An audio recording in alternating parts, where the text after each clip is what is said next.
I just wanted to pick up a few points. The first thing, as Ruth said, I'm one of the newly elected MPs, and as my old job, as you heard, was investment banking, 19 years, and then I decided to become an MP. There's not much of a connection between the two jobs, but I did learn very quickly on becoming an MP that the one thing that both jobs have in common is equally detested by members of the general public. And so, yeah, there was a similarity immediately. I think what I'd like to point out first is maybe start with very quickly on the situation that we faced and why the spending review had to happen, and then you go on from there with what I actually think about it and what I think are the sort of big issues coming out of it. Just very quickly, I mean, sure we all know the numbers here, but I say that because in Parliament, the short time I've been there, I don't believe actually many MPs actually understand how bad the situation is. My time that I've been there, I've seen so many MPs confuse deficit with debt. I've seen MPs sort of say our debt, our national debt as a proportion of GDP is 11% when they actually mean the deficit is 11% of GDP. Big confusion over interest rate and what it actually means, big confusion of the duration of the government's debt and so forth. So I think it's not, you would expect that really in Parliament people that make these big decisions would have a better grip on something that's so important, but what I've done is that unfortunately not. We're at the 155 billion deficit, 110 billion of that is structural, meaning that with the economy changing, if we get economic growth again, that 110 billion doesn't disappear. That's what the government's trying to eliminate very boldly within a 4-year period.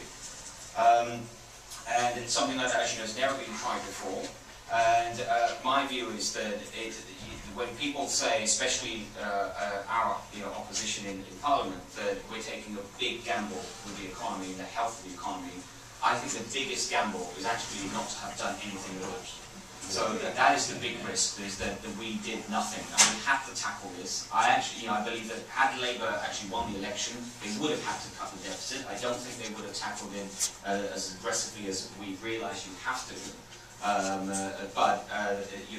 The cuts, some level of public spending cuts are going to come either way, and I think we've been very bold to try and set a timeline and say the deficit, the structural deficit, will be eliminated within 4 years. Why do I believe there was a huge risk of not acting at all? My view really a little bit comes from my 19 years as a banker. I mean, my last job was I was running the trading floor, fixed income trading floor for Deutsche Bank in Asia. I was responsible for a lot of government bond trading. And I had really first-hand experience of what was going on before the crisis even began, but especially when the financial crisis first sort of set off in August '07. And whether we like it or not, governments like ourselves with such huge amounts of borrowing, in our case, almost 3 or 4 billion per week, we rely on the bond markets to be able to sell our debt. And the bond markets are very unforgiving. And that's what we've seen in the case of smaller countries already, Greece and Ireland, obviously come to mind, Iceland, but even larger countries, even with economies that are not too dissimilar to ours in size, such as Spain, are facing huge problems with their debt and their ability to refinance their debt.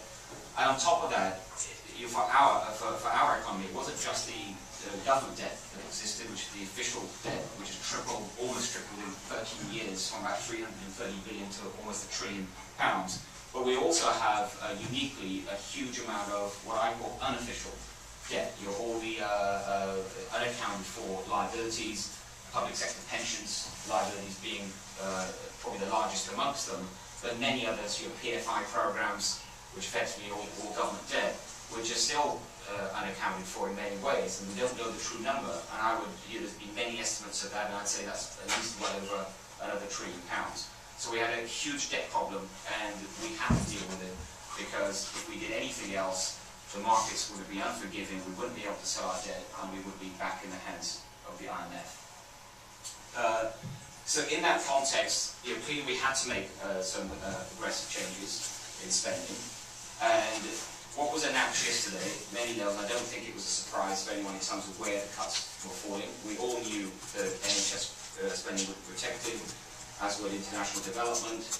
I think it became increasingly clear that the education department would get special treatment, so that the real cut was absolutely minimal. In fact, the schools' budget actually went up.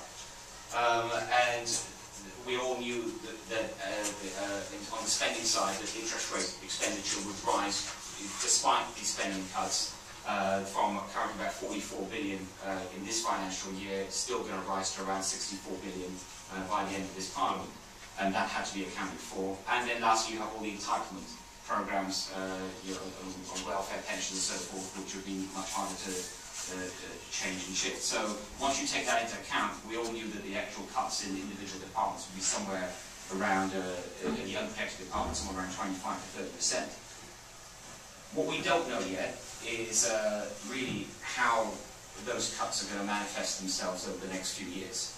So if you've got a department with 6 or 7% cut every year, real cuts, obviously cumulatively a lot bigger at the end of 4 years.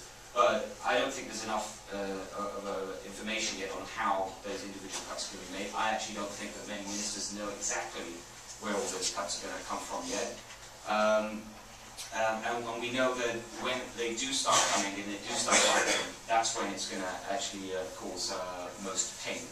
And by that I mean is that from the electorate in general. And if I show you my experience in that, is that I feel that the British public in general, they understand that the government needs to address the deficit. They understand that huge amounts of debt is a bad thing. But the real issue is going to be once these cuts start biting and they start hurting, there will be a huge, I believe, a huge kickback from the electorate. As a MP, I've already seen it with the announcements on child benefit from a couple of weeks ago. And so I think that is the real test about how effective these changes can be. Actually coming up with the numbers, you're working out the spreadsheets, sitting down with ministers, and so I think, relatively speaking, that was probably the easy bit. The hard part is still yet to come. We can expand on that later in the panel. And then the last two things I'd like to mention is that hopefully the way the government has addressed this is in a way that is convincing. Hopefully we're also convincing people that it's not just about a raw exercise in cutting numbers. If we're truly to be able to sustain a lower level of government spending and make sure that deficits like this don't return, it requires a high level of government reform and the delivery of public services. And clearly there could be a lot that could be done in delivery, but I just truly believe that government cannot take on so many different projects at one time. And I believe what the government has taken on, some of the biggest areas of government spending, will truly transform the political landscape if delivered as planned. I just pick what there's welfare changes, NHS changes, education changes. I just pick welfare, something I know a bit more about as a member of the Welfare and Pension Select Committee. The changes that are proposed there about introducing a combining all benefits that people receive out of work into a universal benefit, having a single taper rate of around 30–35%, so that someone knows that if they take a job, not only that they will be better off, because in many cases today people actually don't even know if they'll be better off, and even a job centre can take over an hour, sometimes up to 2 hours just to work out if you'd be better off. But they also know that that as a taken together, that's a real incentive for them to go and take that job. And so I think these kind of what I call structural changes in the delivery of public services can actually have an effect in the longer term to reduce, in this case, your welfare bills and reduce the overall cost of providing public services. So I think these reforms are very much part and parcel of making a long-term systemic change to public spending. And lastly, I'd like to say just two areas. One is to really make these changes effective, as well as the reform side of it. We also, I think, at the end of the day, have to recognise that this will all mean nothing unless the economy, which is the private sector, starts providing the growth that we need to get. Because ultimately, we get ourselves out of this mess through private sector growth. The government can deal with the spending side in the public sector, but we also need to try extremely hard trying to create those conditions for growth for the private sector, because that's where the job growth is going to come from, and that's what's going to lead to higher levels of GDP, so that as a proportion of total GDP, government spending will continue to fall as a result of that as well. And that's what I think ultimately is going to get us out of this debt trap that we're in.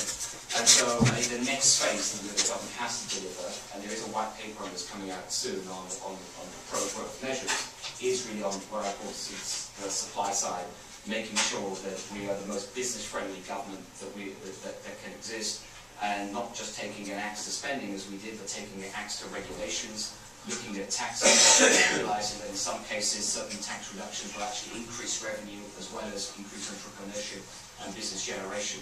So that's a very important part of it too.